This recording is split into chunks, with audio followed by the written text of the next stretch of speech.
معزز سامعین گرامی قدر، ملک وباؤں کا شکار ہے، ملک آفات کا شکار ہے۔ نہ صرف پاکستان بلکہ پوری دنیا اس وبا کی لپیٹ میں آ چکی ہے، لیکن ہمارا طرز عمل جو مصیبت آ جانے کے بعد ہونا چاہیے، کیا وہ ہے؟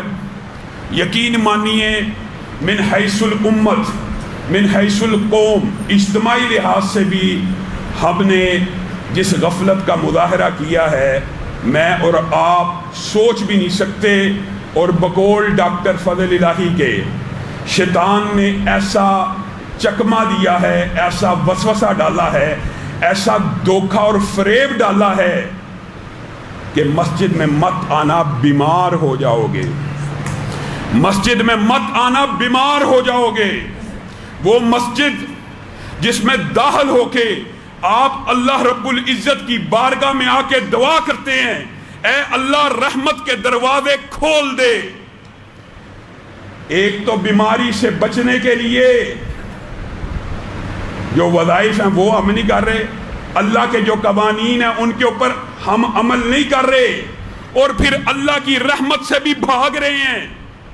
آپ مجھے بتائیے وہ کون سی منطق اور لاجک ہے جس کے اندر یہ بات سمجھ آئے کہ تیرا اور میرا گھر حلال یا حرام کے پیسے کا بنا ہوا، تیرا اور میرا گھر پتہ نہیں کس کس قسم کے مال کا بنا ہوا، وہ تو وبا سے محفوظ ہے، لیکن اللہ رب العزت کا پاکیزہ مطہر پاک طاہر گھر وہ بیماریوں کی ماں جگہ ہے۔ یہ کس نے وسوسہ ڈالا ہے؟ ڈاکٹر صاحب نے بڑے سخت الفاظ بولے ہیں، کہا بیماریوں سے بچ جا تو پھر دفع ہی ہو جا، مسجد سے بھاگ جا۔ پھر تیری زندگی جینے کا بھی مقصد کیا ہے؟ کیا مسلمانوں کی زندگی یہ ہے کہ نمازوں سے غافل ہو جائیں، جمعوں سے غافل ہو جائیں، باجماعت نماز کی پابندی کو چھوڑ دیں؟ کچھ لوگوں کو میرا جمعہ بند کرانے کا بڑا شوق ہے، اور میرا جمعہ تو اس وقت بھی بند نہیں ہونا جس وقت 5 بندوں کا آرڈر آیا، اس میں بھی خطیب مستثنا ہے، تم کم بند کرا لو جمعے بند کر دو۔ لاجک کے منطق ہے، آپ بتائیے ایمانداری سے، صبح 8 بجے سے لے کر 5 بجے تک ہر دکان گروسری کی کھلی ہو، ہر قسم کی اشیاء صرف خریدنے کی اجازت ہو، مسجد میں سب سے لمبی نمازیں، سب کو پتہ ہے، کسی مسلک کو تان نہیں۔ اہل حدیث اللہ کے فضل سے فجر 20 منٹ 18 منٹ، ظہر عصر وغیرہ کا دورانیہ تقریباً 15 منٹ ہوتا ہے، ہم نے حالات کے مد نظر ہر نماز کا دورانیہ 8 منٹ کر دیا ہے۔ 8 منٹ سے اوپر نماز نہیں ہونی۔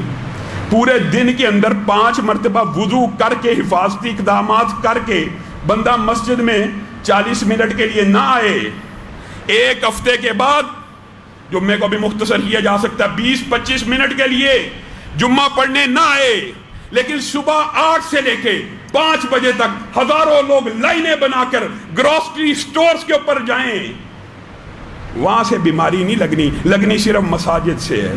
یہ کس نے؟ شیطان نے مغالطہ دیا ہوا ہے۔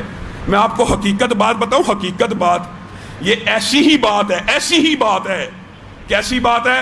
بمباری ہو رہی ہو، بندے مریض ہوں، بندوں کے جسم کٹ رہے ہوں، اور کوئی کم فہم بندہ اٹھ کے کہ تم گھروں سے باہر نہ نکلو، ہسپتال ہم بند کر رہے ہیں، یعنی شفا کا جو سینٹر ہے ہاسپٹل جراحی کا وہ ہم بند کر رہے ہیں۔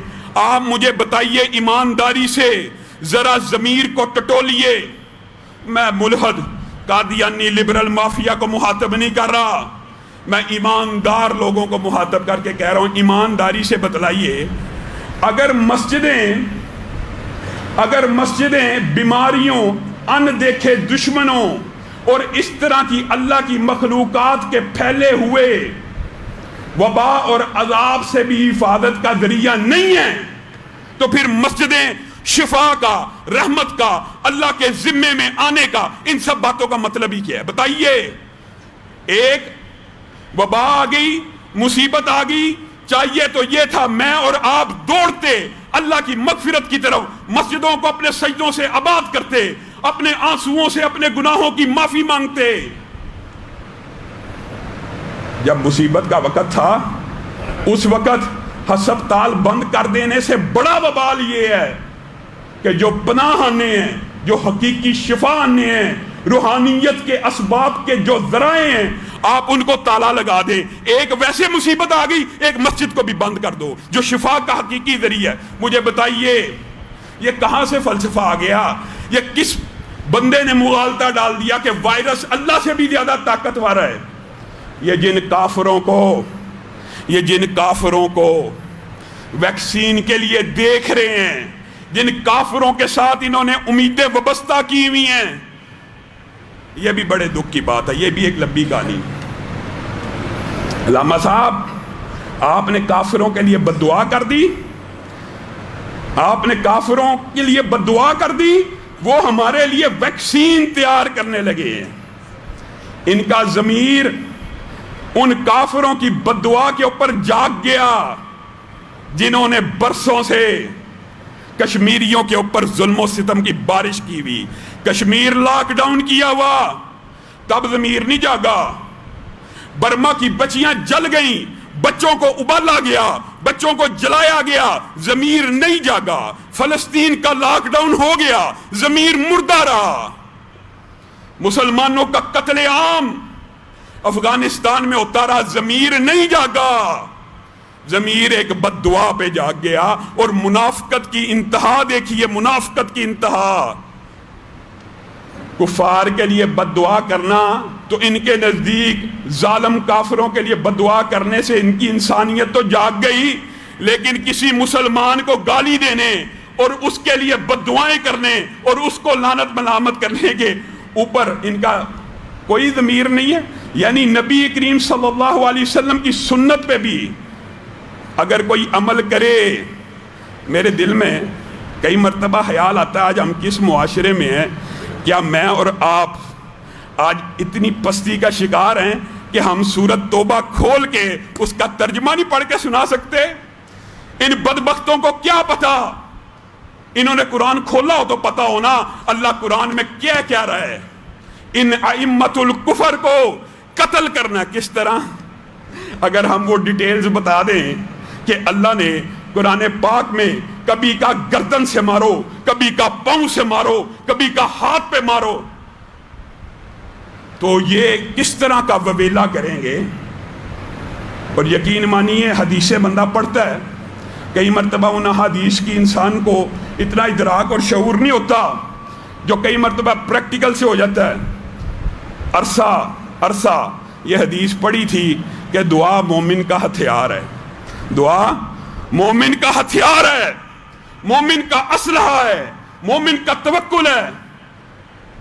ابھی اسلحہ نہیں اٹھایا، ابھی حقیقی گنیں نہیں اٹھائیں، صرف اللہ کی بارگاہ میں ہاتھ اٹھایا ہے تو تکلیف میں مبتلا ہونے والے پاکستان سے لے کے امریکہ تک، امریکہ سے لے کے انڈیا تک چیخ رہے ہیں کہ مولوی ظالم کفار کے خلاف بددعا کیوں کر رہا ہے، اس نے ہماری ویکسین ایجاد کرنی ہے۔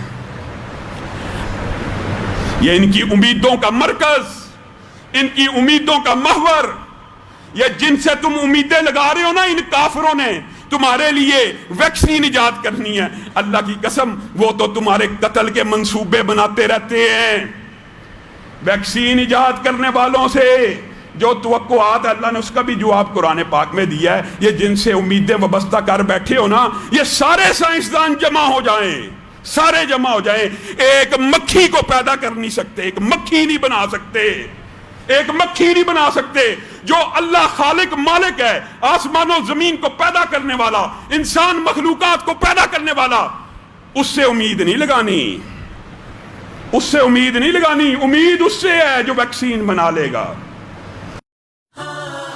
قم للصلاة إذا المؤذن كبارا أقبل لربك مسرعا متطهرا دع عنك